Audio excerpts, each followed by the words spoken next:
জি, আমরা কোরআনে কারিমের তাফসীরের 16 নম্বর আয়াত, সূরা লোকমানের 16 নম্বর আয়াত। লোকমান আলাইহিস সালাম ছেলেকে লক্ষ্য করে কয়টা উপদেশ দিয়েছেন? 10টা। মাশাআল্লাহ। 10টার মধ্যে আমরা গত তাফসীরে কয়টা আলোচনা করেছি? একটা। এক নম্বরটা কি ছিল? হ্যাঁ, মানে সন্তানকে তাওহীদ শিখাইতে হবে। কোনটা তাওহীদ, কোনটা শিরক, এইটা শেখানো হলো 1 নম্বর কাজ। আপনি ছেলেকে বড় আলেম বানাইছেন কিনা এটা আল্লাহ পাক জিজ্ঞাসা করবে। হাফেজ বানাইছেন কিনা এটা জিজ্ঞাসা করবে। কিন্তু এটার জন্য আপনি জবাবদিহি করতে হবে আপনি সন্তানকে তাওহীদ শিখাইছেন কিনা, কোনটা তাওহীদ কোনটা শিরক, এটা সন্তানের কাছে আপনি স্পষ্ট করেছেন কিনা, এটা 1 নম্বর কাজ। এরপরে আসেন বাকি 9টা। 2 নম্বরটা হলো ইয়া বুনাইয়া ইন্নাহা ইন তাকু মিসকালা হাববাতিন মিন খারদালিন। ইয়া বুনাইয়া, আমার আদরের প্রিয় সন্তান, ইন্নাহা ইন তাকু মিসকালা হাববাতিন মিন খারদালিন, যদি কোনো এক জায়গায় একেবারে ক্ষুদ্র একেবারে ছোট একটা শস্য দানা থাকে, ফাতাকুন ফি সখরাতিন, ওই সূক্ষ্ম ছোট ওই দানাটি যদি একটা পাথরের ভিতরেও থাকে, আও ফিস সামাওয়াত, অথবা আসমানের যে কোনো জায়গায় থাকে, আও ফিল আরদে, অথবা জমিনের যে কোনো জায়গায় থাকে, ইয়াতি বিহাল্লাহ, হয়তো তোমার চোখে সেই ক্ষুদ্র জিনিসটি তুমি দেখবে না, কিন্তু আল্লাহ রাব্বুল আলামিন সেই জিনিসটাও বের করে নিয়ে আসেন। সুবহানাল্লাহ। এখানে সন্তানকে দ্বিতীয় উপদেশ কি দিছে বুঝছেন? দ্বিতীয় উপদেশ দিতেন মোরাকাবার উপদেশ, মোরাকাবা। 2 নম্বর উপদেশ কি? মোরাকাবা। সন্তানকে বলছেন যে শোনো বাবা, পৃথিবীর মধ্যে জমিনের মধ্যে একটা ক্ষুদ্র জিনিস যেটা তোমার চোখে দেখো না, এইরকম জিনিস তোমার চোখে দেখতেছো না, কিন্তু আল্লাহ সুবহানাহু ওয়া তাআলা সেটা দেখতেছেন। ইন্নাল্লাহা লাতীফুন খাবীর, আল্লাহ রাব্বুল আলামিন হলেন লাতিফ। লাতিফ মানে একেবারে সূক্ষ্ম পরিদর্শন করেন, সূক্ষ্ম জিনিসও দেখেন, জাররা থেকে ছোট জিনিসও তিনি দেখেন, মানে জাররা থেকে ছোট জিনিসও আল্লাহর অগোচরে নাই। এখানে সন্তানকে দ্বিতীয় যে জিনিসটি শিক্ষা দিয়েছেন 2 নম্বরে, সেটার নাম কি? নাম বলছি মোরাকাবা। মোরাকাবা মানে কি? ধ্যান নাকি মেডিটেশন? অনেকে আবার মোরাকাবাকে এখন মেডিটেশন মনে করে, যে মোরাকাবা করতেছে, চোখ বন্ধ করে ধ্যানে বসে থাকে, বলে যে মোরাকাবা করতেছে। মোরাকাবা হলো আমার নিজেকে আল্লাহ সুবহানাহু ওয়া তাআলার ক্যামেরার আওতায় নিয়ে আসা, মানে আমি যেখানে যাই সেখানে আল্লাহর নিয়ন্ত্রণের, আল্লাহর দৃষ্টির বাইরে আমার পক্ষে যাওয়া সম্ভব নয়। এই চিন্তা চেতনা যখন কোনো মুমিনের অন্তরে আসবে, সেই লোক গোপনে গোপনে ঘুষ খাইতে পারবে। সে মনে করবে হয়তো পুলিশ দেখতেছে না, গোয়েন্দা সংস্থা দেখতেছে না, দুদক দেখতেছে না, কিন্তু আমার আল্লাহর তো অগোচরে নাই, আমার আল্লাহ তো দেখতেছে। এইভাবে নিজেকে আল্লাহর ক্যামেরার আওতায় নিয়ে আসা, এটার নাম হলো মোরাকাবা। আল্লাহ পাক বলছেন ইন্নাল্লাহা কানা আলাইকুম রাকিবা, আল্লাহ হলেন তোমাদের উপরে রাকিব, মানে পাহারাদার। যেই সূক্ষ্ম মাসআলাটি আমরা দেখি, ওমর রাদিয়াল্লাহু তাআলা আনহু তার ছেলেকে যে মেয়ে বিয়ে করেছিলেন, এই মেয়েটা ওমর রাদিয়াল্লাহু তাআলার পুত্রবধূ। এই মেয়ে হলেন আল্লাহর জমিনে মোরাকাবার আসল নমুনা। ওমর রাদিয়াল্লাহু তাআলা রাত্রে গেছেন, খবর নিতেছেন যে আমার দেশের জনগণ কি অবস্থায় আছে। মা শিখাই দিচ্ছে কালকে সকালে দুধ বিক্রি করার সময় একটু পানি মিশাই দিও। মেয়ে কি বলল যে পানি মিশাই দিলে, তো মা বলতেছে যে ওমরের লোকেরা বাহির হওয়ার আগে, পুলিশ আসার আগে তুমি বিক্রি করে চলে আসিও, অসুবিধা নেই, দেখবে না কেউ। তখন মেয়ে বলতেছিল আম্মা, পুলিশকে ফাঁকি দেওয়া, ওমরের পুলিশ ফাঁকি দেওয়া সহজ, কিন্তু আমরা যে আল্লাহ সুবহানাহু ওয়া তাআলার উপরে ঈমান আনছি, সে আল্লাহর চোখে তো ফাঁকি দেওয়া যায় না। এই দুধে পানি মিশানো, এটা হয়তো ওমরের পুলিশ দেখবে না, কিন্তু আমাদের আল্লাহ রাব্বুল আলামিন তো দেখবেন। আল্লাহু আকবার। এই মোরাকাবার কারণে দেখেন এই মহিলা দুধে পানি মিশাইতে পারেন নাই। এই মোরাকাবা যদি আমাদের মধ্যে তৈরি হয়, তাহলে কোনো মুসলমান, কোনো মুমিন কখনো কি কোনো অপরাধ করতে পারে? কখনো সম্ভব না। কারণ আমার আল্লাহ দেখতেছেন, আমার আল্লাহ দেখতেছেন, কেউ না দেখুক, কেউ না জানুক, আমার অন্তরে কি আছে এটা আমার আল্লাহ দেখতেছেন। এই লোকমান আলাইহিস সালাম এই শিক্ষাটা দিয়েছেন ছেলেকে। তাহলে আমাদের ছেলে মেয়েদেরকে কি শিখাইতে হবে? সবাই মনে হয় বুঝে নাই। আপনারা শিখাবেন না নাকি? মুরাকাবা শিখাইতে হবে, তাহলে ছেলে এই সমাজের জন্য, দেশের জন্য, জাতির জন্য এক সৎ এবং যোগ্য ছেলে তৈরি হবে। যেই ছেলেকে যেখানে বসাইবেন ওই জায়গাটা হবে নির্ভেজাল, খাঁটি, মানবতা, সেবা পাবে সেখানে। ঘুষ লাগবে না, দুর্নীতি লাগবে না, কিছু লাগবে না, জনগণ তার খেদমত পাবে। যদি দেশের সবগুলো সন্তান এই মুরাকাবা শিখাইতে পারতাম আমরা যদি মিডিয়ার মাধ্যমে, লেখাপড়ার সিলেবাস কারিকুলামের মাধ্যমে মুরাকাবা, যে তোমাদেরকে আল্লাহ দেখতেছেন, আল্লাহর অগোচরে যাওয়া তোমাদের পক্ষে সম্ভব না, তাহলে দেশের সমস্ত প্রশাসন যত চেয়ারে আছে সব চেয়ারওয়ালাগুলো যদি মুরাকাবার অধিকারী হয়ে যায়, তো ঘুষ বন্ধ হয়ে যাবে, দুর্নীতি বন্ধ হয়ে যাবে। তখন আর খুঁজে দুর্নীতিবাজ পাওয়া যাবে না। গত পরশুদিন পত্রিকায় দেখলাম যে জাপানে আইনজীবীরা বেকার বসে আছে, মামলা খুঁজে পাচ্ছে না। জাপানের আইনজীবী সব বেকার। তা আমি মনে করি কিছু বাংলাদেশে চলে আসা দরকার। বাংলাদেশে তো এই কাজের অভাব নাই, আইনজীবীরা মহাব্যস্ত বাংলাদেশে, কিন্তু জাপানের আইনজীবীরা মামলা খুঁজে পাচ্ছে না, তাদের কাছে কোনো লোকে আসে না মামলা করার জন্য। দেখেন, অমুসলিম দেশে আমাদের সুন্নতগুলা নিয়ে গেছে তারা, আর তাদের যত গঞ্জাম আছে, শিরক আছে, বেদাত আছে, কুফর আছে, আমরা নিয়ে আসছি। আমরা এনে ওই তাদের ধ্যান আনি, আমরা ধ্যান বানাইছি মুরাকাবা। জাপানিদের ধ্যান, জাপানিরা বুদ্ধিস্ট না, তো বুদ্ধিস্টদের ধ্যান আছে না, গৌতম বুদ্ধের ধ্যান, সেটা আনি আমরা ধ্যান করে বসে রয়েছি। ধ্যান থেকে উঠে ঘুষের ফাইল, ঘুষের টাকা, দুর্নীতির টাকা, সম্পদের পাহাড় গড়ে তুলতেছি। আর তারা অমুসলিম হয়ে দেখেন দুর্নীতি করতেছে না, তাদের বিরুদ্ধে মামলা নাই, কোর্টে আপনার বিচারকেরা বসে রয়েছে, মামলা পাইতেছে না বিচার করার জন্য। আর আমাদের কয়েক বছরের মামলার জট স্তূপ হয়ে পড়ে আছে, কিন্তু শেষ করতে পারতেছে না। এই মুরাকাবার যে শিক্ষা লোকমান আলাইহিস সালাম সন্তানকে দিয়েছেন, একটা জাতিকে যদি এই মুরাকাবার শিক্ষা দেওয়া যায়, সেই জাতিটা হবে অপরাধ মুক্ত, সন্ত্রাস মুক্ত, মাদক মুক্ত এবং সৎ নির্ভেজাল সমাজ। 3 নম্বর উপদেশ, ইয়া বুনাইয়া আকিমিস সালাহ, ও আমার আদরের সন্তান, আকিমিস সালাহ, নামাজ কায়েম করো, সালাত কায়েম করো। তাহলে ছেলে মেয়েকে 3 নম্বরে কি শিখাইতে হবে? সালাত। সালাত, সালাত পড়ার জন্য বলেন নাই, বলছেন কি আকিমিস সালাহ, সালাত কায়েম করো। সালাত কায়েম বলতে কি বোঝায়? কায়েম হলো ইন্নাহা তাওকিয়াতু হুদুদিহা, ওয়াক্তের হুদুদের মধ্যে আদায় করা, মানে ফজর ওয়াক্তে ফজর, জোহর ওয়াক্তে জোহর, আসর ওয়াক্তে। এখন যদি জোহর ওয়াক্তে ফজর আদায় করেন তাহলে কি কায়েম হবে না? আদায় হয়েছে কিন্তু কায়েম হয় নাই। কায়েম হলো প্রত্যেক ওয়াক্তের নামাজ পড়া। ওয়া এদামাতুহা, নিয়মিত আদায় করে যাওয়া, দায়মিভাবে আদায় করে যাওয়া, এটা হলো একামত সালাত। সালাত কায়েম। কয়েকদিন ভালো লাগছে আদায় করছেন, আবার বন্ধ করে দিছেন, অথবা সপ্তাহে আর খবর নাই, এক শুক্রবার পরে আরেক শুক্রবার নুরানি চেহারা নিয়ে মসজিদে আসেন, হাজিরা দেন, এটা সালাত কায়েম হবে না। কায়েম হইতে হলে ওয়া এদামাতুহা, দায়মি থাকতে হবে, নিয়মিত আদায় করতে হবে। এরপরে ওয়া আদাউহা বি আরকানিহা ওয়া সুনানিহা ওয়া হাইআতিহা, সালাতের প্রত্যেকটি ফরজ, ওয়াজিব, সুন্নত সহকারে আদায় করা। ওয়া মুলাজামাতুহা জামাআতান ফিল ফারায়েদ, ফরজ নামাজ আদায়ের জন্য জামাতকে বাধ্যতামূলক করে নেওয়া। আপনি বাসায় একা একা আদায় করলে নামাজ আদায় হবে, কায়েম হবে না। নামাজ কায়েম মানে জামাতে কায়েম করা। ওয়াল একসারু মিনান নওয়াফিল, বেশি বেশি করে নফল আদায় করা, খালি ফরজ আদায় করে বসে থাকে না, বেশি বেশি করে নফলও আদায় করে। এটার নাম কি? সালাত কায়েম করা।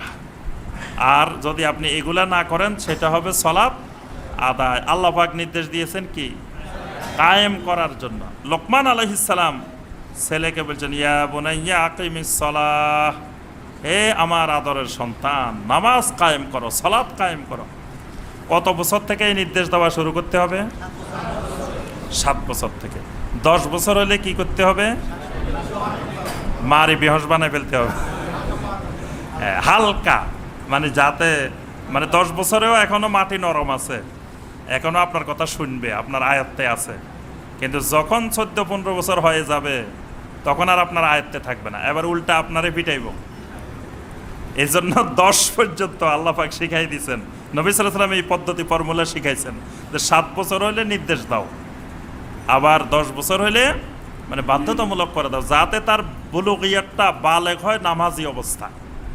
যদি কোনো সন্তান বালেগ হয় নামাজি অবস্থায়, তাহলে তার ফিতরত, তার চরিত্র, তার আখলাক নামাজের ভিত্তিতেই, দ্বীনের ভিত্তিতেই গড়ে উঠবে, এবং তার জীবনে 1 ওয়াক্ত নামাজ কাজা হবে না, কারণ তার বালেগ শুরুই হয়েছে 5 ওয়াক্ত নামাজের মাধ্যমে। আলহামদুলিল্লাহ আমাদের অনেক মুসল্লি আছি আমরা, আমাদের বালাগিয়ত শুরু হয়েছে নামাজের মাধ্যমে, কি শুরু হয় নাই? হ্যাঁ, আলহামদুলিল্লাহ। এটাই হলো একজন মুমিনের নির্দেশ, তার সলাৎ 7 বছর থেকে শুরু হয়ে যাবে, সলাতের ট্রেনিং। এবং সন্তানকে নামাজ শেখানো এটা মা বাবার উপরে ফরজে আইন। এটার কারণে যদি সন্তান জাহান্নামে যায়, তো এটার কারণে সন্তানের বাবাও জাহান্নামে যাবে, মাও জাহান্নামে যাবে। এই জন্য লোকমান আলাইহিস সালাম 3 নম্বর যে উপদেশটা দিচ্ছেন সেটা হলো আকিমিস সালাত। 4 নম্বর যে উপদেশটি, ওয়া'মুর বিল মারুফ, সৎ কাজের আদেশ দাও, সবসময় সৎ কাজের আদেশ দিবা। 5 নম্বর যে উপদেশটি, ওয়ানহা আনিল মুনকার, অসৎ কাজে নিষেধ করবা। খারাপ কাজ দেখলে সবসময় মানুষকে সেই দিকে যাতে না যায় সেই চেষ্টা করবা মানুষকে, আর ভালো কাজ দেখলে মানুষ যাতে সেদিকে যায় সেটা করে, এটার জন্য উদ্বুদ্ধ করবা। ওয়াসবির আলা মা আসাবাক, কত নম্বর গেল? 5 গেল। 6 নম্বর হলো যে এই কাজটা করতে গেলে, আমরে বিল মারুফ নাহি আনিল মুনকারের কাজ করতে গেলে অনেক ধরনের মুসিবত তোমার উপরে আসবে।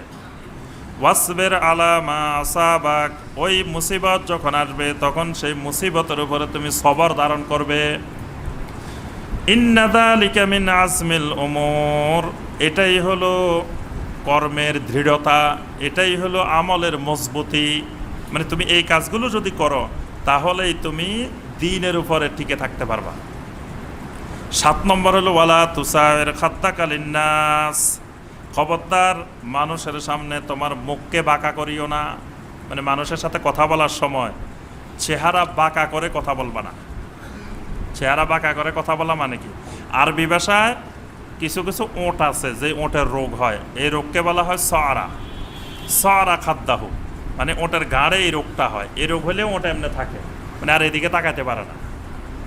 তা আল্লাহ পাক এই বাক্যটাই ব্যবহার করছেন ওই ওঁটের রোগটা যাতে মানুষের না হয়। ওয়ালা তুসাইর খাদ্দাকা লিন্নাস, মানে মানুষের সাথে অহংকার করে। দেখবেন কিছু অহংকারী মানুষ আছে, কথা বলবে আপনার দিকে, তাকায় থাকবে আরেক দিকে। এরকম কিছু মানুষ আছে না? দেখছেন আপনারা সমাজে আছে, মানে আপনার দিকে তাকাবেও না, তাকাইবো আরেক দিকে তাকায় অহংকারের সাথে কথা বলবে। লোকমান আলাইহিস সালাম সন্তানকে বলতেছেন ওয়ালা তুসাইর খাদ্দাকা লিন্নাস, খবরদার কোনো মানুষের সাথে কথা বলার সময় তোমার মুখ বাঁকা করিও না। এখানে মানুষ বলছেন, মুসলিম অমুসলিম বলেন নাই। সুতরাং একজন মুশরিক অমুসলিমও যদি আপনার সাথে কথা বলে তার চেহারার দিকে তাকিয়ে সুন্দরভাবে নম্রভাবে কথা বলতে হবে, অহংকারের সাথে কথা বলা যাবে না। এটা সন্তানকে শিখাইতে হবে মা বাবা। এটা কয় নম্বর? 7 নম্বর। 8 নম্বর হলো ওয়ালা তামশি ফিল আরদি মারাহা, আর জমিনের উপরে কখনো অহংকার ভরে দর্প ভরে চলবা না। জমিনের উপরে অহংকারের সাথে চলাফেরা করবা না। ইন্নাল্লাহা লা ইউহিব্বু কুল্লা মুখতালিন ফাখুর, আল্লাহ রাব্বুল আলামিন এই মুখতাল আর এই ফাখুরদেরকে আল্লাহ পছন্দ করেন না। 2টা শব্দ ব্যবহার করছেন আল্লাহ পাক, একটা মুখতাল আর একটা ফাখুর। মুখতাল হলো মানে মানুষ তাকে 2 আনাও মূলায় না, কিন্তু নিজে নিজে সে বিশাল অহংকারী। এরকম কিছু অহংকারী আছে, দেখবেন যে সমাজের মানুষ তাকে কিছু মনে করে না, কিন্তু সে নিজেকে বিরাট কিছু মনে করে। এদেরকে বলা হয় মুখতাল। আরেকটা হলো ফাখুর। ফাখুর হলো মানুষের কাছেও তার কিছু মূল্যায়ন আছে, কিন্তু মানুষের কাছে সে নিজেকে বড় করে তোলার জন্য তার গর্বের কথা, অহংকারের কথা প্রকাশ করে বেড়ায়।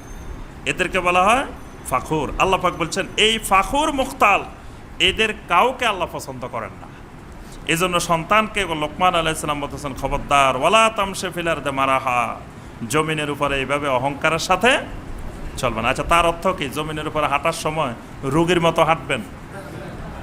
হ্যাঁ, আল্লাহ বলছে ওয়ালা তামশি ফিল আরদি মারাহা। তাহলে বুক সোজা করে যদি হাঁটেন, যদি অহংকার হয়ে যায়, তাহলে কেমনে হাঁটবেন? রোগীর মতো নাকি? ওমর রাদিয়াল্লাহু তাআলা আনহু একদিন এক যুবককে দেখলেন রাস্তার মধ্যে রোগীর মতো হাঁটে, একবারে মানে রোগে মনে হয় জিনিস হাঁটতে পারতেছে না, এইভাবে হাঁটতেছে। ওমর রাদিয়াল্লাহু তাআলা আনহু ওই যুবককে ধরলেন, হ্যাঁ যুবক, রাস্তার মধ্যে এইভাবে হাঁটো কেন? তুমি অসুস্থ নাকি? বলে যে না, আমি অসুস্থ না, আমি কোরআনের আয়াতের আমল করতেছি। কি আমল করতেছ? আল্লাহ পাক বলছেন ওয়ালা তামশি ফিল আরদি মারাহা, অহংকারের সাথে জমিনের উপরে হাঁটিও না, এই জন্য আমি অহংকার পরিত্যাগ করে এইভাবে হাঁটতেছি। ওমর রাদিয়াল্লাহু তাআলা আনহু বললেন, তুমি যেহেতু কোরআনের আয়াত দিয়ে দলিল দিছো, এই জন্য আজকে কিছু করলাম না, না ওমরের হাতে ধরা খাইছ, আজকে ছেড়ে দিলাম। কিন্তু শোনো, আল্লাহর আয়াত দিয়ে এটা বোঝায় নাই ইসলাম রুগী না। ইসলাম এরকম রুগী বানায়, সুস্থ মানুষকে রুগী বানায় না, রুগীরে সুস্থ বানায় ইসলাম। তুমি সুস্থ মানুষ রুগী হয়ে হাঁটবা কেন? তুমি শক্তিশালী সুন্দরভাবে স্বাভাবিকভাবে হাঁটবা, তবে হাঁটার সময় ভদ্রভাবে হাঁটবা, অহংকারী হয়ে হাঁটবা না। ভদ্র হাঁটা আর অহংকারী হাঁটা বেশ কম আছে না? আচ্ছা, আয়েশা রাদিয়াল্লাহু তাআলা আনহা একদিন দেখলেন এক বুজুর্গ হাঁটতেছে, এক সাহাবী, এক তাবেঈ হাঁটতেছে, তো একেবারে রোগীর মতো জীর্ণশীর্ণ হয়ে হাঁটতে পারতেছে না রাস্তার উপর। আয়েশা রাদিয়াল্লাহু তাআলা আনহা জিজ্ঞাসা করলেন, কি ব্যাপার, এই মানুষটা এরকম হাঁটে কেন? সবাই বলে যে আয়েশা, এ তো অনেক বড় আলেম, এ তো এলেম শিখায়, এলেমের দার্স দেয়, বড় কারি, অনেক বড় আলেম, এই জন্য অহংকার যাতে না হয় এই জন্য এইভাবে হাঁটতেছেন। তখন আয়েশা রাদিয়াল্লাহু তাআলা বলেন, আল্লাহর কসম করে বলছি, ওমর ইবনে খাত্তাব রাদিয়াল্লাহু তাআলা আনহু ছিলেন সকল আলেমদের লিডার। ওমর ইবনে খাত্তাব ছিলেন বড় আলেম, আলেমের নেতা। কিন্তু ওমর ইবনে খাত্তাব যখন রাস্তা দিয়ে হাঁটতেন তখন সজোরে হাঁটতেন। ওমর ইবনে খাত্তাব যখন কথা বলতেন অত্যন্ত সজোরে কথা বলতেন। ওমর ইবনে খাত্তাব যখন পিটাইতেন তখনও খুব জোরে পিটাইতেন। মানে আশারে দিলে তারা শেষে এই কথাটাই জন্য বলছেন, এই আলেমের লিডার ওমর ইবনে খাত্তাব যদি ওরে পাইতেন তো পিটানিও দিতেন জোরে। এই জন্য ওই কথাটাও আশারা দিলে তারা যোগ করছে। আশারা দিলে তারা বলতেছেন ওমর ইবনে খাত্তাব বড়, ও তার থেকে বড় আলেম সাহাবীদের মধ্যে ছিল না, অথচ এত বড় আলেম, তিনি সজোরে হাঁটতেন, তিনি সজোরে কথা বলতেন, আবার পিটাইলেও সজোরে পিটাইতেন। তাহলে বোঝা যায় যে অহংকারবিহীন হাঁটা মানে একবারে রুগী হয়ে হাঁটা নয়। কয়টা গেল উপদেশ? কেউ কয় 8টা, কেউ কয় 9টা। এখানেই তো একতলাপ শুরু হয়ে গেছে, একতলাফি মাসালা চলে আসছি আমরা। গেল হইলো 3, 6, 7, 8টা গেছে। 9 নম্বরটা হলো ওয়াকসিদফি মাসিয়াকা, তোমার চলনের গতিতে তুমি মধ্যপন্থা অবলম্বন করো, ভারসাম্য বজায় রেখে চলাফেরা করো। এখানে অনেক এই কথাটার ব্যাখ্যা অনেক, মানে ছেলেকে শিখাচ্ছেন লোকমান আলাইহিস সালাম, তুমি যেই পরিবারের সন্তান ওই পরিবারের লেভেল অনুযায়ী চলো। তুমি ফকিরের পোলা, চলবে রাজার মতো, এইটা ওয়াকসিদফি মাসিয়াকে না। তোমাকে আল্লাহ সুবহানাহু ওয়া তাআলা যেই পরিবারে যেই লেভেলে বানাইছেন তুমি ওই রকম চলো। এটা মা বাবার উপরে গুরুত্বপূর্ণ একটা জিনিস। আপনি আপনার পরিবারের লেভেলে যে লেভেলে আছেন, মেয়েদেরকে যদি আপনি ছোটবেলা থেকে মনে করলেন যে কয়দিন পরে তো বিয়ে দিয়ে দিব, একেবারে ভালো করে প্রতি মাসেই জামা কিনে দেন, শাড়ি কিনে দেন, কাপড় কিনে দেন, এমন বিলাসী বানাইছেন, পরে স্বামীর কাছে যায়, স্বামী তো পড়ছে মহাবিপদে।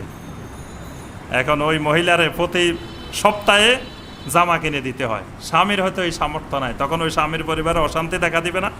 তো এই অশান্তি শিখাইছে কে? মা বাবা শিখেছে। এই জন্য মেয়েদেরকে বা ছেলেদেরকে এরকম বানাবেন না, বিলাসী বানাবেন না, তাদের হাতে টাকা পয়সা দিবেন না, তাদেরকে এরকম বিলাসী বানাই দিবেন না যে পরবর্তীতে দেখা যাবে ওইভাবে চলতে না পারলে এবার তারা সন্ত্রাসী করবে, চাঁদাবাজি করবে, চুরি করবে, ডাকাতি করবে। কারণ সে তো আগে যেভাবে চলে আসছে এখন আর চলতে পারতেছে না।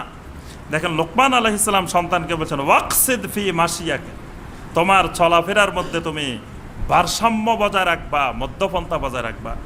ওয়াকদুদ মিন সাউতিক, সর্বশেষ উপদেশ দিতে, ওয়াকদুদ মিন সাউতিক, তোমার আওয়াজকে সবসময় নিচু করবা, মানে অহংকারের সাথে গলা ফাটাই তুমি আওয়াজ জোরে তুমি মানুষের সাথে কথা বলবা না। ওয়াকদুদ মিন সাউতিক, তোমার আওয়াজকে, তোমার স্বরকে, তোমার কণ্ঠস্বরকে নিচু করো। ইন্না আনকারাল আসওয়াত লা সাউতুল হামির, সবচেয়ে নিকৃষ্ট আওয়াজ হলো গাধার আওয়াজ। মানে গাধারাই সব সময় চিৎকার দিয়ে কথা বলে। এই জন্য দেখেন লোকমান আলাইহিস সালাম সন্তানকে শিখাচ্ছেন, বাবা এরকম চিৎকার দিয়ে বিকট আওয়াজে গাধার মতো কথা বলবা না, কথা বলবা ভদ্রভাবে, শান্তভাবে, সুন্দরভাবে। তাহলে দেখেন এই লোকমান আলাইহিস সালাম যে 10টা উপদেশ দিচ্ছেন, এই 10টাকে আমাদের সন্তানদের শেখানো দরকার আছে কি নাই? আমাদের একটা সন্তানকে যদি এই 10টা জিনিস শিখান, মনে হয় আলহামদুলিল্লাহ তার জীবনে, তার আখলাকের জন্য, তার সমস্ত কিছুর জন্য, ভালো মানুষ হিসাবে, সালেহীন হিসাবে গড়ে ওঠার জন্য আর কিছু লাগবে না মা বাবার। আল্লাহ সুবহানাহু ওয়া তাআলা এই জন্যই লোকমান আলাইহিস সালামের এই 10টা কথা এখানে আল্লাহ পাক তুলে দিয়েছেন। আলাম তারাও আন্নাল্লাহা সাখখারা লাকুম মা ফিস সামাওয়াতি ওয়া মা ফিল আরদ। এই 10টা কথার পরে আল্লাহ পাক আবার তাওহীদের আলোচনায় ফিরে এসেছেন। আল্লাহ পাক বলতেছেন, আলাম তারাও, তোমরা কি দেখো না, আন্নাল্লাহা সাখখারা লাকুম মা ফিস সামাওয়াতি ওয়া মা ফিল আরদ, আসমান আর জমিনে যা কিছু আছে সব কিছু আল্লাহ রাব্বুল আলামিনের নিয়ন্ত্রণে। ওয়া আসবাগা আলাইকুম নিআমাহু যাহিরাতাও ওয়া বাতিনা, আল্লাহ রাব্বুল আলামিন তার নিয়ামতগুলোকে প্রকাশ্যভাবে এবং গোপনীয়ভাবে তোমাদের উপরে পরিপূর্ণ করে দিয়েছেন। আল্লাহর নিয়ামতগুলো কিছু দেখা যায়, আবার কিছু দেখা যায় না। অনেক নিয়ামত আছে, আল্লাহর নিয়ামত দেখা যায়, আবার অনেক নিয়ামত আছে দেখেন, যেমন আমরা যে অক্সিজেন গ্রহণ করি, কার্বন ডাইঅক্সাইড ত্যাগ করি, এগুলো দেখা যায়, এগুলো দেখা যায় না। কিন্তু এগুলো আল্লাহর নিয়ামত না, মহা নিয়ামত, খালি নিয়ামত না।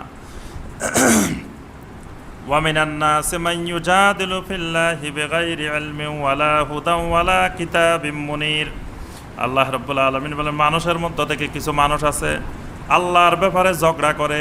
এই ঝগড়াতে মানুষগুলো ঝগড়া করার মূল কারণ হলো বেগাইরি ইলমিন, আল্লাহর ব্যাপারে তাদের কোনো এলেম নাই। ওয়ালা হুদান, কোনো হেদায়েত নাই, পথ নির্দেশনা নাই। ওয়ালা কিতাবিম মুনির, কোনো আলো প্রদর্শনকারী কিতাবও তাদের কাছে নাই। মানে আল্লাহ সম্পর্কে নলেজ না থাকার কারণে তারা আল্লাহ সম্পর্কে তর্ক বিতর্ক করে। ওয়া ইযা কিলা লাহুম, যখন তাদেরকে বলা হয় ইত্তাবিউ মা আনজালাল্লাহ, তোমরা আল্লাহ যা নাজিল করছেন সেটাই অনুসরণ করো। যখন ওই সমস্ত মানুষদেরকে বলা হয় যে আল্লাহ যা কিছু নাজিল করছেন সেটাই অনুসরণ করো। আল্লাহ কি নাজিল করছেন? ওহী নাজিল করছেন, কোরআন এবং সুন্নাহ। ক্বালু বাল নাত্তাবিউ মা ওয়াজাদনা আলাইহি আবানা, তারা বলে এত ওহী বুঝি না, কোরআন বুঝি না, সুন্নাহ বুঝি না, বাপ দাদাদেরকে যেই আদর্শের উপরে পাইছি সেটাই মানব। এই কথাটা কার কথা? কাফেরদের কথা, মুশরিকদের কথা। কোনো মুমিন কোনোদিন এই কথা বলতে, কিন্তু আজকের দুনিয়ায় দেখি মুমিনেরা এই কথা বলে, কাফেরেরা এই কথা বলে না। কাফের মুশরিকরা এখন বলে যে আরে বাপ দাদা কি বিজ্ঞান জানতো নাকি, আমরা এখন বিজ্ঞান জানি, আমরা এটা জানি। এইটা কাফেরেরা মা বাবা বাপ দাদা কি করছে এটা মানে না, এখন এটা মানা শুরু করছে মুসলমানেরা। মুমিনেরা বলে যে আরে কোরআন হাদিস এগুলো কিচ্ছু বুঝি না, আমাদের বাপ দাদা যা করছে এটাই আসল। তাহলে হক পাইতে হলে, হক যদি পাওয়ার প্রত্যাশী হয়, কেউ যদি হক পাইতে চায়, তাহলে তাকে অনুসরণ করতে হবে কিসের? মা আনজালাল্লাহ, আল্লাহ যা নাজিল করছেন সেটা।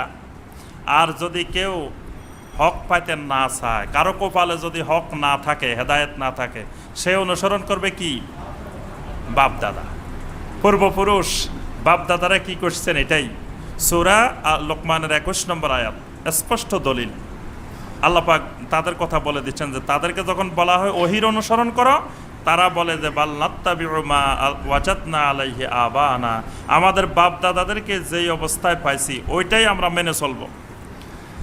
আওয়ালাউ কানা শাইতানু ইয়াদউহুম ইলা আযাবিস সাইর, যদিও না শয়তান তাদেরকে জাহান্নামের দিকে নিয়ে যায়, ও জাহান্নামে গেলেও যামু, তাও বাপ দাদার কথা মানিয়ে যামু, এরকম মুসলমানও আছে। একদিন এক আলেমের ওয়াজ শুনছি, যে বলতেছে যে আমরা রাসূলকে মহব্বত করে আল্লাহ যদি জাহান্নামও দেয় তাও খুশি। কয় কিছু আলেম বলতেছে আমরা নাকি বেদাত করি, শিরক করি। কয় রাসূলের মহব্বতে যদি আল্লাহ আমাদেরকে জাহান্নামেও দেয় তাও খুশি, জাহান্নামে যাইও খুশি। কেমন মূর্খতা সম্পন্ন কথা। আল্লাহ পাকের জন্য বলছে আওয়ালাউ কানা শাইতানু ইয়াদউহুম ইলা আযাবিস সাঈর, যদিও না শয়তান তাদেরকে জাহান্নামের দিকে নিয়ে যায়, তাহলে বাপ দাদার দোহাই কিসের দিকে নিয়ে যায়? জাহান্নামের দিকে নিয়ে যায়। আর ওহি মানুষকে জান্নাতের দিকে নিয়ে যায়। আল্লাহ পাক এই কথাটাই স্পষ্ট করছেন, মানে জাহান্নামের দিকে নিয়ে গেলেও তারা বাপ দাদা ছাড়বে না।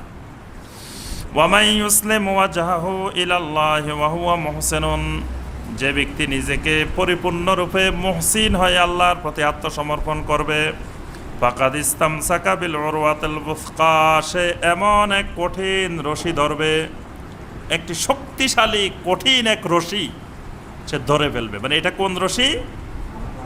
কি 16 রশি? এটা কোন রশি? তাওহীদের রশি।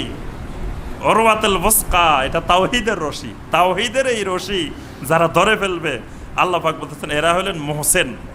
ওয়া ইলাল্লাহি আকিবাতুল উমুর, আর মানুষের সব কিছুর শেষ পরিণতি আল্লাহ রাব্বুল আলামিনের দিকেই। ওয়ামান কাফারা ফালা ইয়াহজুনকা কুফরুহু, যে লোক কুফরি করে সেই কুফরি যেন আপনাকে হতাশ না করে। মানে অনেক সময় কুফরির অবস্থা দেখলে মনে হয় যে কুফরি এত শক্তিশালী, এটা দেখে অনেক সময় মুমিনেরা, তাওহীদবাদীরা হতাশ হয়ে যায়। আল্লাহ পাক বলতেছেন ফালা ইয়াহজুনকা কুফরুহু, খবরদার তোমরা কাফেরদেরকে দেখে, কুফরির অবস্থা দেখে তোমরা নিরাশ হইও না। ইলাইনা মারজিউহুম ফানুনাব্বিউহুম বিমা আমিলু, আমার দিকেই তাদের সবাইকে প্রত্যাবর্তন করতে হবে, তাদের সকল আমলের খবর আমি দিব তাদেরকে। ইন্নাল্লাহা আলিমুম বিজাতিস সুদূর, আল্লাহ রাব্বুল আলামিন অন্তরের ভিতরে কি অবস্থা আছে, আমরা তো বাহ্যিকটা দেখি, আল্লাহ পাক বিজাতিস সুদূর, ভিতরে কি আছে সেটা সম্পর্কেও আলিম। নুমাত্তিউহুম কলিলান, কাফের মুশরিকদেরকে আমি সাময়িক সময়ের জন্য অনেক ধন সম্পদ দিব, আল্লাহর ওয়াদা। আপনি কুফরি করবেন সম্পদ পাইবেন, আল্লাহ ওয়াদা করে দিছে। বুঝতে পারছেন? মাঝে মাঝে অনেকে বলে নামাজ পড়ে না, সুদ খায়, ঘুষ খায়, হারাম খায়, তাও আল্লাহ খালি দিতেছে, আর আমি এত ইবাদত বন্দেগী করি তাও আল্লাহ কিছু দে না। তা আল্লাহ পাক ওয়াদা করছে ঠিক আছে তুমিও করো, তোমাকেও দিব। নুমাত্তিউহুম কলিলান, ওই কাফেরদেরকে আমি সাময়িক সময়ের জন্য অনেক কিছু দিব। সুম্মা নাত্তারুহুম ইলা আযাবিন গালিজ, এরপরে আমি তাদেরকে কঠোর এক আযাবের দিকে নিয়ে যাব, কঠোর আযাব, আযাবে গালিজ। ওয়ালা ইন সাআলতাহুম মান খালাকাস সামাওয়াতি ওয়াল আরদ লা ইয়াকুলুন্নাল্লাহ। অনেক সময় মুমিনেরা বিভ্রান্তির মধ্যে পড়ে যায় যে আমরা যেমন সৃষ্টিকর্তায় বিশ্বাস করি তো এরাও তো সৃষ্টিকর্তায় বিশ্বাস করে, এরকম বলে না। এবং বর্তমানে এমন আমাদের দেশে এমন ফির মাশায়েখও বাইর হয়েছে যারা বলে যে হিন্দুরাও বেহেশতে যাবে, হিন্দু বুদ্ধ খ্রিস্টান সবাই বেহেশতে যাবে, সবাই আমার এই দরবার সবার জন্য উন্মুক্ত, হিন্দুরাও আসতে পারবা, খ্রিস্টানও আসতে পারবা, বৌদ্ধও আসতে পারবা, সবাই আসতে পারবা। নাউজুবিল্লাহ, এই কথা বলার সাথে সাথে তার ঈমান ভেঙে গেছে, তার ঈমান একেবারে বরবাদ, শেষ। এই কথাটা আল্লাহ পাক এখানে স্পষ্ট করতেছেন যে আল্লাহকে বিশ্বাস করার নাম ঈমান না, আল্লাহকে এককভাবে তাওহীদের ভিত্তিতে বিশ্বাস করার নাম ঈমান। আল্লাহকে আবু জেহেল আবু লাহাব বিশ্বাস করত, কিন্তু তাদের বিশ্বাসটা তাওহীদের ভিত্তিতে ছিল না। ওয়ালা ইন সাআলতাহুম, আর রাসূল আপনি যদি ওই কাফের মুশরিকদেরকে জিজ্ঞাসা করেন মান খালাকাস সামাওয়াতি ওয়াল আরদা, আসমান আর জমিন কে সৃষ্টি করেছেন, লা ইয়াকুলুন্নাল্লাহ, সাথে সাথে কাফের মুশরিকেরা অবশ্যই অবশ্যই বলবে আল্লাহ সৃষ্টি করছেন। কাফের মুশরিক খালি বলবে না, আল্লাহ পাক দুইটা তাকিদ দিয়ে, লামে তাকিদ নুনে তাকিদ দিয়ে বলতেছে অবশ্যই অবশ্যই বলবে যে আল্লাহ বানাইছেন। তাহলে কি তারা ঈমানদার হয়ে গেছে? কুলিল হামদুলিল্লাহ, রাসূল আপনি বলুন আলহামদুলিল্লাহ। কাফের বলতেছে আল্লাহ বানাইছে, রাসূলকে বলতেছেন কি বলার জন্য? আলহামদুলিল্লাহ। এটাতে আলহামদুলিল্লাহর কি হইল বলেন তো দেখি? কাফের বলতেছে যে আল্লাহ বানাইছে, তা আল্লাহ পাক রাসূলকে বলতেছেন কুল আলহামদুলিল্লাহ, আপনি বলেন আলহামদুলিল্লাহ। অর্থাৎ আসমান জমিনের সৃষ্টিকর্তা খালেক যে আল্লাহ, এটা কাফের মুশরিকও স্বীকৃতি দেয়, অর্থাৎ জমিনে এমন কোনো মাখলুক নাই যেই মাখলুক এই স্বীকৃতি দেয় না। অর্থাৎ ওই মুশরিকের ভিতরেও যে ঈমান আমি আল্লাহ লুকায়িত রাখছি, সেই ঈমানেরই বহিঃপ্রকাশ। মানে প্রত্যেকটি মানুষের ফিতরতের মধ্যে যে ঈমান আছে, সেই বহিঃপ্রকাশ তার অনিচ্ছা সত্ত্বেও চলে আসে। সে বাধ্য হয় বলতে যে আল্লাহ। এই জন্য আল্লাহ বলতেছেন, বলেন আলহামদুলিল্লাহ, বাল আকসারুহুম লা ইয়ালামুন, কিন্তু পৃথিবীর অধিকাংশ লোক জানে না। তাহলে অধিকাংশ লোক যদি বলে যে বেশিরভাগ লোক যেদিকে আমিও সেদিকে, 10 মিলে করি কাজ আরে জিতে না, সবাই মিলে শিরক করি, অসুবিধা কি? সবাই মিলে বেদাত করি, এত মানুষ করতেছে না বুঝি করতেছে নাকি? আল্লাহ বলতেছেন শোনো, বাল আকসারুহুম লা ইয়ালামুন, পৃথিবীর অধিকাংশ মানুষের এই এলেম নাই। অধিকাংশ মানুষ কি? জাহেল। পৃথিবীর অধিকাংশ মানুষের কথা মানলে তো আর আপনি ঈমানের উপরে থাকতে পারবেন না। যদি বলেন যে পৃথিবীর এত বড় বড় বিজ্ঞানী, যারা জ্ঞান বিজ্ঞানের বর্তমানে পৃথিবীর পথ প্রদর্শক, ওরা কি বুঝে না ইসলাম যে হক? তো ওরা ইসলাম মানতেছে না, আমি মানবো কেন? পৃথিবীর এত মানুষের মধ্যে অধিকাংশ মানুষই তো মুশরিক। তা আপনি যদি অধিকাংশ মানুষের কথাই মানেন, তা আপনি তো মুশরিকের দিকে যাইতে হবে, না আর উপায় নেই। লিল্লাহি মা ফিস সামাওয়াতি ওয়াল আরদ, আসমান জমিনে যা কিছু আছে সব কিছুর মালিক একমাত্র আল্লাহ রাব্বুল আলামিন। ইন্নাল্লাহা হুয়াল গানিয়ুল হামিদ, আল্লাহ রাব্বুল আলামিন হলেন গানি এবং হামিদ, মানে মহা ধনী আবার মহা প্রশংসিত। ওয়ালাউ আন্নামা ফিল আরদে মিন শাজারাতিন আকলাম, পৃথিবীর সমস্ত গাছপালাকে যদি কলম বানাই নাও, ওয়াল বাহরু ইয়ামুদ্দুহু মিন বাদিহি সাবআতু আবহুরিন, এরপরে পৃথিবীর সমস্ত সাগরগুলাকে যদি কালি বানাই নাও, এরকম 7 বার যদি কালি বানাও, মা নাফেদাত কালিমাতুল্লাহ, আল্লাহর কালিমা লিখে তুমি শেষ করতে পারবা না। সুবহানাল্লাহ। তাহলে পৃথিবীর কে আল্লাহকে মানলো না মানলো এটা তো কিছুই না। আল্লাহকে মানলেও আল্লাহ গানি, না মানলেও আল্লাহ পাক গানি। কেউ আল্লাহর হাম করলে প্রশংসা করলেও আল্লাহ হামিদ, না করলেও হামিদ। মা খালকুকুম ওয়ালা বাসুকুম ইল্লা কানাফসিন ওয়াহিদা, তোমাদের সৃষ্টি, তোমাদের পুনরুত্থান একবারে হয় নাই, হঠাৎ করে হয় নাই, এক নফসের মতো হয় নাই। অর্থাৎ মনে করিও না যে এমনি চলে এসছো এমনি চলে যাবা, এরকম না। তোমাদেরকে সৃষ্টি করার পিছনে, পুনরুত্থানের পিছনে আল্লাহ রাব্বুল আলামিনের মহা পরিকল্পনা আছে। ইন্নাল্লাহা সামিউম বাসীর, আল্লাহ রাব্বুল আলামিন সব কিছু শুনেন এবং সব কিছু দেখেন। আলাম তারা আন্নাল্লাহা ইউলিজুল লাইলা ফিন নাহার, দুনিয়ার মানুষ তোমরা কি দেখো না আল্লাহ রাব্বুল আলামিন কেমন করে দিনের মধ্যে রাত্রিকে প্রবেশ করান? ওয়া ইউলিজুন নাহারা ফিল লাইল, রাত্রির মধ্যে দিনকে প্রবেশ করান। এটা তো আমরা সব সময় দেখতেছি। দেখবেন যে এখন মাগরিবের সালাত কয়টায়? প্রায় 7টার কাছাকাছি। আবার আরেক সময় দেখেন 7টায় এশার জামাত। তাহলে রাত দিনের মধ্যে ঢুকে, দিন রাতের মধ্যে ঢুকে। প্রতিনিয়ত আল্লাহ পাক আমাদের চোখের সামনে এটা ঘটাই দিয়েছেন। ওয়া সাখারা শামসা ওয়াল কামার, আল্লাহ রাব্বুল আলামিন তিনি সূর্য এবং চন্দ্রকে নিয়ন্ত্রণ করেন। সূর্য চন্দ্রকে আমাদের কথা শুনে, আমাদের কথা শুনলে তো আমরা মাঝে মাঝে বন্ধ করে দিতাম। যদি সূর্য চন্দ্র কারো কথা শুনতো তো বলতে চাই, শোনো বাংলাদেশে অমুক ডিস্ট্রিক্টের উপর দিয়ে আলো দিবা না আজকে, কারণ ওই ডিস্ট্রিক্টের লোকেরা বেয়াদবি করছে, অমুক জায়গায় করছে, এরকম করতাম আমরা। কিন্তু তা আল্লাহ সুবহানাহু ওয়া তাআলা নিজে নিয়ন্ত্রণ করার কারণে চন্দ্রের আলো থেকে, সূর্যের আলো থেকে পৃথিবীর কোনো মানুষ মাহরুম হয় না। আল্লাহকে মানলেও পাইতেছে, না মানলেও পাইতেছে। কুল্লু ইয়াজরি ইলা আজালিম মুসাম্মা, এই চন্দ্র সূর্য গাছপালা সব কিছু একটি নির্দিষ্ট মেয়াদের দিকে পরিভ্রমণ করতেছে।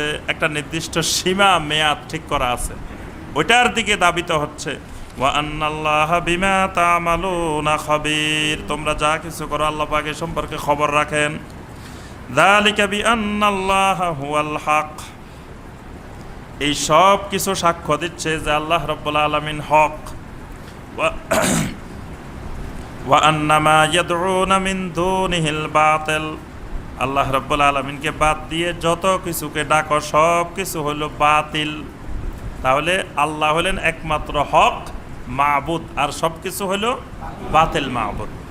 ওয়া আন্নাল্লাহা হুয়াল আলিয়্যুল কাবীর, আল্লাহ রাব্বুল আলামিন হলেন আলী এবং কাবীর। আল্লাহর দেখেন এক আয়াতে আল্লাহর এক একটা সিফাত ব্যবহার করতেছেন, যেই কথাটা বলতেছেন ওই কথার সাথে সম্পৃক্ত আল্লাহর যে সিফাতটা সেটা আল্লাহ পাক সেখানে বলতেছেন। আলাম তারা আন্নাল ফুলকা তাজরি ফিল বাহরি বিনি'মাতিল্লাহ, তোমরা কি দেখো না আল্লাহর নিয়ামতের কারণে সাগরের মধ্যে কত জাহাজ পরিভ্রমণ করতেছে। লিউরিয়াকুম মিন আয়াতিহি, আল্লাহ রাব্বুল আলামিন এই জাহাজগুলোকে পরিভ্রমণ করান যাতে আল্লাহর আয়াত সমূহ তোমাদেরকে দেখাই দিতে পারেন। সাগরের মধ্যে এই বিশাল ওজনের জাহাজ, মানুষ নিয়ে, মালামাল নিয়ে, কত কিছু নিয়ে সাগরের মধ্যে, পানির মধ্যে এগুলো পরিভ্রমণ করতেছে। ইন্না ফি যালিকা লাআয়াতিল লিকুল্লি সাব্বারিন শাকুর, আল্লাহ রাব্বুল আলামিন বলেন এই সব কিছুর মধ্যে অসংখ্য নিদর্শন আছে কাদের জন্য? লিকুল্লি সাব্বারিন শাকুর, যারা সবর ধারণ করে এবং শুকরগুজার। ওয়া ইযা গাশিয়াহুম মাউজুন কাযযুলালি দা'আবুল্লাহ মুখলিসিনা লাহুদ্দিন, মুশরিকদের একটি নিয়ম নীতি হলো যখন সাগরের বুকে যখন কোনো ঢেউ তাদেরকে আচ্ছন্ন করে ফেলে, কাযযুলালে বিশাল ছায়ার মতো, মানে পাহাড়ের মতো এক ঢেউয়ের পর এক ঢেউ আসতেছে, জাহাজ একবার এদিকে কাত হচ্ছে একবার এদিকে কাত হচ্ছে। আল্লাহ পাক বলেন দা'আবুল্লাহ মুখলিসিনা লাহুদ্দিন, তখন বলে আল্লাহ একমাত্র খালেসভাবে তুমি বাঁচাইতে পারো, এই বিপদ থেকে আমাদেরকে বাঁচাও। এখন সবাই পাক্কা তাওহীদ হয়ে গেছে, যত লোক ওই জাহাজে আছে সব ইমানদার। দেখবেন একবার যদি ভূমিকম্প আসে তখন সবার মুখে কিভাবে লা ইলাহা ইল্লা আনতা সুবহানাকা, তারপরে লা ইলাহা ইল্লাল্লাহ মুহাম্মাদুর রাসূলুল্লাহ, যে তাওহীদি বাক্য কি জোরে সোরে বের হচ্ছে। কিন্তু যখন দৌড়ায় নিচে নামছে, কিছুক্ষণ পরে ভূমিকম্প শেষ, তখন তাওহীদও শেষ, সব শেষ। এটা হলো মুশরিকদের নমুনা। আল্লাহ পাক বলতেছেন মুশরিকেরা যখন এরকম সাগরে জাহাজের মধ্যে থাকে, তখন যখন এই বিপদে পড়ে তখন দা'আবুল্লাহ, আল্লাহর কাছে দোয়া করে। তখন কিন্তু তারা কোনো ওলি আউলিয়া বুজুর্গ, সাগরে দেখবেন জাহাজের নামের মধ্যে ওলি আউলিয়ার নাম, আপনি দেখবেন এটা শাহ আমানত, এটা শাহজালাল, এটা অমুক, সব ওলি আউলিয়ার নাম। যত জাহাজ দেখবেন, লঞ্চ দেখবেন, ফেরি দেখবেন, সব কিন্তু ওলি আউলিয়ার নামে। কারণ কি? আকীদা হলো যে সাগরে বিপদে পড়লে ওলি আউলিয়া বাঁচাই দিব, এই জন্য সব ওলি আউলিয়ার নামে কিন্তু সাগরের জাহাজ, লঞ্চ, ফেরি যা দেখবেন। তা আল্লাহ পাক বলতেছেন যে যখনই সাগরের মাঝখানে বিপদে পড়ে তখন ওই ওলি আউলিয়াকে ডাকে না, তখন ডাকে কাকে? দা'আবুল্লাহ, আল্লাহকে ডাকে। কেমন ভাবে ডাকে? মুখলিসিনা লাহুদ্দিন, একেবারে খালেস ভাবে, যে আল্লাহ একমাত্র তুমিই বাঁচাইতে পারো, আর কেউ বাঁচাইতে পারে না। মানে ওলিয়া উলিয়ার নামে জাহাজ, ওলিয়া উলিয়ার নামে লঞ্চ, কিন্তু ওলিয়া উলিয়ার কাছে দোয়া করে না ওই সময়, যে সাগরের মাঝখানে বিপদে পড়ছি, তুফান আসছে, ওই ওলিয়া উলিয়া আমাদেরকে বাঁচাও, এই কথা কিন্তু কেউ বলে না। আল্লাহ পাক বলেন ফালাম্মা নাজ্জাহুম ইলাল বাররে, যখন আমি তাদেরকে রক্ষা করে নদীর কিনারায়, সাগরের কিনারায় আনি দিই, ফামিনহুম মুক্তাসিদ, এখন তারা হয়ে যায় মধ্যপন্থী, মুক্তাসিদ হয়ে যায়। মুক্তাসিদ হয়ে যায় মানে বলে যে আল্লাহ বাঁচাইছে, এই জাহাজটা শাহ আমানতের নামে হওয়ার কারণে রক্ষা পাইছে, এই জাহাজটা মনে হয় বদরশার নামে হওয়ার কারণে রক্ষা পাইছে। ওই দিন এক দরবার দেখে এসেছি কুমিল্লা দিয়ে আসার সময়, মাগরিবের সালাত আদায় করতে গেছি। নাম হলো হযরত বউ মুস্তান রহমতুল্লাহ আলাইহির মাঝে। বউ মুস্তান এটা কোন ধরনের আউলিয়ার নাম আল্লাহ ভালো জানেন। যে বউ মুস্তান মানে উনি বউয়ের পাগল ছিলেন মনে হয়, এরকম কোন বিশাল মাজার, নাম হলো বউ মুস্তান রহমতুল্লাহ আলাইহির মাজার শরীফ। তা এখন এরা এই যে ফামিনহুম মুক্তাসিদ, যখন সাগরের পাড়ে রক্ষা পাইছে, কিনারা গিয়ে পৌঁছছে, আবার বলে যে আল্লাহর রহমত, জাহাজটার নাম পদশার নামে দিছিলাম, কালুশার নামে দিছিলাম, তারপরে চাল ডাল মিয়া, চট্টগ্রাম যাওয়ার সময় দেখেন চাল ডাল মিয়া রহমতুল্লাহ আলাইহির মাজার, তার নামে দিছিলাম, এই জন্য আসলে জাহাজটা রক্ষা পাইছে। আসলে আল্লাহ যে রক্ষা করছে এটা আর তারপরে আর স্বীকার করে না, মানে এখানে আসার পরে শিরক করা শুরু করে দিছে। ওয়ামা ইয়াজহাদু বিআয়াতিনা ইল্লা কুল্লু খাত্তারিন কাফুর। আল্লাহ রাব্বুল আলামিন বলেন এইরকম মানুষ যখন বিপদে পড়ে তখন তাওহীদবাদী হয়ে যায়, আবার যখন আমি আল্লাহ বিপদ থেকে উদ্ধার করি তখন আবার শিরক করা শুরু করে। যখন বিপদে পড়ছে, আল্লাহ তুমি এখন এই রোগ থেকে বাঁচাইতে পারো, তুমি ছাড়া বাঁচাইতে পারো না। পাশাপাশি তাবিজও লাগাইছে, এখানে একটা তামিমা। যখন সুস্থ হয়েছে কয় অমুক হুজুরের তাবিজ আনছিলাম, এই জন্য অনেক উপকার হয়েছে, তাবিজে বাঁচাই দিছে। কিন্তু আগে কিন্তু বলছে যে আল্লাহ তুমি বাঁচাইতে পারো আমার অসুখ, তখন তাওহীদবাদী। যখন সুস্থ হয়ে গেছে তখন আবার শিরক। আল্লাহ পাক বলতেছেন এই জাতীয় কাজ যারা করে এরা হলো খাত্তার, এরা হলো কাফুর। আল্লাহ পাক দুইটা সিফাত ব্যবহার করছেন, এরা হলো মারাত্মক নাশকরি নাফরমান, আর একটা হলো খাত্তার, এরা হলো নিমক হারামি। মানে আল্লাহর নেয়ামত খাই, আল্লাহর সাথে শিরক করে।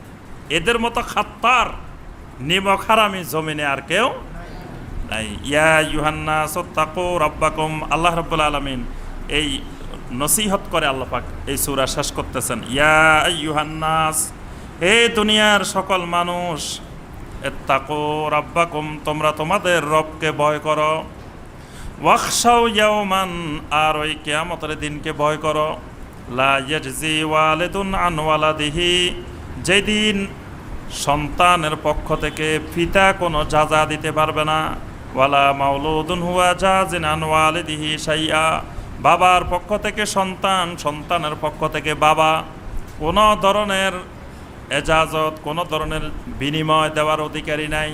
কিয়ামতের ময়দানে বাপ ছেলেকে বাঁচাইতে পারবে না, ছেলে বাপকে বাঁচাইতে পারবে না। এইরকম কঠিন এক দিনের ভয় করো তোমরা। ইন্না ওয়াদাল্লাহি হাক্কুন, আল্লাহর ওয়াদা একেবারে হক। ফালা তাগুররান্নাকুমুল হায়াতুদ দুনিয়া, হে দুনিয়ার মানুষ, দুনিয়ার হায়াত যেন তোমাদেরকে ধোঁকায় না ফেলে, প্রতারণায় না ফেলে। ওয়ালা ইয়াগুররান্নাকুম বিল্লাহিল গারুর, আল্লাহর ব্যাপারে কোনো মহা ধোঁকাবাজ, কোনো প্রতারক যেন কোনো প্রতারণার শিকার তোমাদেরকে করতে না পারে। আল্লাহ পাক সতর্ক করতেছেন, বান্দা সতর্ক থাকবা, দুনিয়াতে অনেক ধোঁকাবাজ ঘোরাফেরা করতেছে, তোমার আশেপাশেই ঘুরতেছে। এদেরকে আল্লাহ নাম দিয়েছেন গারুর। কয়দিন আগে আমাদের একজন ভাই ওষুধ খেয়ে অসুস্থ হয়ে গেছিলেন, তারপরে অনেক ভাই দেখা যায় নারিকেলের ডাব খেয়ে অসুস্থ। তো এরা হলো গারুর, মহা ধোঁকাবাজ, প্রতারক। মানে আমাদের চোখের সামনে ঘুরে বেড়াচ্ছে, কত রকমের প্রতারণা, কত রকমের প্রতারক ঘুরে বেড়াচ্ছে। আল্লাহ বলতেছেন এইরকম ইমানের ধোঁকাবাজও তোমার সামনে ঘুরে বেড়াচ্ছে, কিন্তু তুমি মনে করতেছো তো সুফি সাহেব, দরবেশ সাহেব, কিন্তু আসলে গারুর, ইমানের ধোঁকাবাজ, ইমান হরণকারী, তোমার ইমান নিয়ে যাওয়ার জন্য ঘুরতেছে। আর তুমি সেখানে আরো গরু ছাগল লই, আরো টাকা পয়সা লই তুমি রওনা দিছ ইমান বিক্রি করার জন্য, অথচ মহাপ্রতারক সেজে তোমার ইমান হরণ করার জন্য বসে আছে। আল্লাহ পাক বলতেছে খবরদার বান্দা, তাওহীদ বিনষ্ট করে এইরকম মহাপ্রতারকদের খপ্পরে ওয়ালা ইয়াগুররান্নাকুম, তুমি কখনোই পড়বা না। এই ব্যাপারে খুব সতর্ক থাকবা। এই জন্য কোনো জায়গায় যাওয়ার আগে চিন্তা করবেন যে আমি যে জায়গায় যাচ্ছি এই জায়গায় গেলে আমার তাওহীদের উন্নতি হবে না তাওহীদ ধ্বংস হয়ে যাবে। এক জায়গায় গেছেন, যাওয়ার পরে বলতেছে আপনারা সবাই আমার পায়ে সাজদা করেন, এবং সাজদা করার জন্য পা রাখার জন্য বিরাট এক টেবিল বানানো, স্টেজ বানানো, ওখানে শুধু পা থাকে, আর মানুষ গিয়ে গিয়ে পায়ে সাজদা করতেছে আর চুমা দিতেছে। তাহলে এই লোক কি ইমান হরণকারী নাকি ইমান রক্ষাকারী? ইমান হরণকারী। সুতরাং সেখানে যাইতে আপনি খুব সাবধান। এরকম যে বিভিন্ন রকমের প্রতারণা দিয়ে আপনার ইমান নষ্ট করার জন্য অনেক মহাপ্রতারক বসে আছে। আল্লাহ পাক সতর্ক করতেছেন খবরদার, এই প্রতারকদের প্রতারণার শিকার যেন তুমি না হও। ইন্নাল্লাহা ইনদাহু ইলমুস সাআ, 5টি গায়েবের বিষয় আছে। এই গায়েবের বিষয় আল্লাহ ছাড়া আর কেউ জানেন না। ইন্নাল্লাহা ইনদাহু ইলমুস সাআ, 1 নম্বর গায়েবের বিষয় কি? কিয়ামতের জ্ঞান। কিয়ামত কখন হবে এটা কি কেউ জানে? আল্লাহর নবী রাসূলেরা জানতেন। জিবরিল আলাইহিস সালাম এসে নবী সাল্লাল্লাহু আলাইহি ওয়াসাল্লামকে জিজ্ঞাসা করছেন, আখবিরনি আনিস সাআ, বলেন তো দেখি কিয়ামত কবে হবে? তখন নবী সাল্লাল্লাহু আলাইহি ওয়াসাল্লাম কি উত্তর দিয়েছেন? মাল মাসউলু আনহা বিআলামা মিনাস সাইল, যিনি প্রশ্নকারী তার থেকে যাকে প্রশ্ন করা হয়েছে তিনি বেশি জানে না। যিনি প্রশ্ন করছেন জানলে উনিই বেশি জানে, আমি বেশি জানি না এই ব্যাপারে। আল্লাহু আকবার। তখন জিবরিল আলাইহিস সালাম বলেন, আচ্ছা জানেন না, ভালো কথা, তো কিয়ামতের কিছু আলামত বলেন। নবী সাল্লাল্লাহু আলাইহি ওয়াসাল্লাম তখন কিয়ামতের কিছু আলামত বলে দিয়েছেন, কিন্তু কিয়ামত কখন হবে, কোন মুহূর্তে হবে, কিভাবে হবে, এটার এলেম একমাত্র কার কাছে? কেউ যদি বলে 5 মে দুনিয়া ধ্বংস হয়ে যাবে, কি গায়েবের এলেম সে জানছে? কতবার ধ্বংস হওয়ার খবর দিছে না? একবার 5 মে তো সবাই তওবা তওবা করে বসে আছে যে যে কোনো মুহূর্তে ধ্বংস হয়ে যেতে পারে 5 মে। এরকম ছিল না এক বছর? এই এলেম আল্লাহ সুবহানাহু ওয়া তাআলা ছাড়া আর কেউ জানেন না। ওয়া ইউনাজ্জিলুল গাইসা, কখন বৃষ্টি নাজিল হবে এই গায়েবের এলেম আল্লাহর কাছে। তো বলে এখন তো আমরা আবহাওয়ার পূর্বাভাসে জেনে যাই। আবহাওয়ার পূর্বাভাস লক্ষ্য করবেন, সেখানে বলে না যে এতক্ষণ টাইমে অমুক সময় অমুক এলাকায় বৃষ্টি হবে, এই কথা বলে যে অমুক এলাকায় বৃষ্টি হওয়ার সম্ভাবনা আছে। মানে তারা তাদের মেশিনপত্রের সাহায্যে বুঝতেছেন যে এই এলাকায় বৃষ্টি হওয়ার সম্ভাবনা আছে। ওই এলাকায় বৃষ্টি হইতেও পারে, নাও হইতে পারে। কোন এলাকায় বৃষ্টি হবে না হবে, কোন মেঘে বৃষ্টি হবে না হবে, এই গায়েবী এলেম একমাত্র আল্লাহ সুবহানাহু ওয়া তাআলার কাছে। ওয়া ইয়ালামু মা ফিল আরহাম, রহিমের মধ্যে কি আছে এটাও একমাত্র আল্লাহ জানেন। মায়ের রহিমের মধ্যে, জরায়ুর মধ্যে কি আছে এটাও আল্লাহ জানেন। তো বলে এখন তো আলট্রাসোনোগ্রাম করে আমরা জানি যাই, কি বলেন? আলট্রাসোনোগ্রাম করলে জানে না মায়ের পেটে কি আছে? ছেলে নামে এটাও তো জানে। তা আল্লাহ বলছেন এটা গায়েবের বিষয়, কেউ জানবে না। এটার অর্থ হলো ওয়া ইয়ালামু মা ফিল আরহাম, যখন একটা শিশু জন্মগ্রহণ করে, একটা মেয়ে শিশু, এই মেয়ে শিশুটা ধরেন দুনিয়াতে মাত্র জন্মগ্রহণ করছে, বয়স হচ্ছে 6 মাস, আমি আপনি বলতে পারবো যে এটার পেটের ভিতরে কি কি আছে? আল্লাহ সুবহানাহু ওয়া তাআলা জানেন এই মেয়ে শিশুটার রেহেমের মধ্যে কয়টা ছেলে হবে, কয়টা মেয়ে হবে, কয়টা কি আছে, সব আল্লাহ জানেন। কারণ ওই মেয়েটা দুনিয়াতে আসার আগে আল্লাহ তার রেহেমের মধ্যে কয়টা ছেলে হবে, কয়টা মেয়ে হবে সব ঠিক করে দিয়েছেন। এটা দুনিয়ার কোনো মানুষের পক্ষে যতক্ষণ একটা সন্তান মায়ের রেহেমে পরিপূর্ণ রূপ লাভ না করে ততক্ষণ দুনিয়ার কোনো মেশিনও বলতে পারে না। কিন্তু আল্লাহ সুবহানাহু ওয়া তাআলা এর হাজার হাজার বছর আগের থেকেই তার রেহেমের মধ্যে কি আছে সেটা আল্লাহ পাক জানেন। সুবহানাল্লাহ। এটা আল্লাহর গায়েবী ইলম একমাত্র আল্লাহর কাছে। ওয়ামা তাদরি নাফসুম মাযা তাকসিবু গাদান, আগামীকাল কি উপার্জন করবে সেটাও একমাত্র আল্লাহ জানেন। আপনি যে কালকে অফিসে যেতে পারবেন এটা জানেন? নিশ্চিত কেউ জানেন না। কালকে হয়তো সকালবেলা এমন অসুস্থ হয়ে রয়েছেন অফিসে যাওয়ার ব্যবস্থা নাই, কালকে যে কাজ করতে যাবেন বাহিরে সেটা আপনি এখন মনে করতেছেন পারবেন, কিন্তু কালকে যায় দেখা গেল পারেন না। আল্লাহ পাক বলতেছে আগামীকাল তুমি কি উপার্জন করবা এই গায়েবের বিষয় একমাত্র আল্লাহ। ওয়ামা তাদরি নাফসুন বিআইয়ি আরদিন তামুত, কোন জমিনে কোন জায়গায় তোমার মৃত্যু হবে এটাও আল্লাহ ছাড়া কেউ জানেন না। দুনিয়ার কোনো মানুষ জানে না তার মৃত্যুটা কোথায়।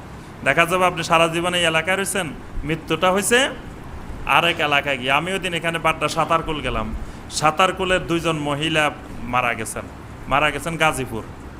ট্রেনে কাটা পড়ে, ওখানে গাড়িতে করে গেছেন, গাড়ি পার হওয়ার সময় ট্রেনের কাটা পড়ে মারা গেছেন। গাড়ি তাড়ি সব একবারে চোরমার হয়ে বাড়ি এখানে। তারা কি কোনোদিন ধারণা করছে যে এই জায়গায় না মরে গাজীপুর মারা যাবেন?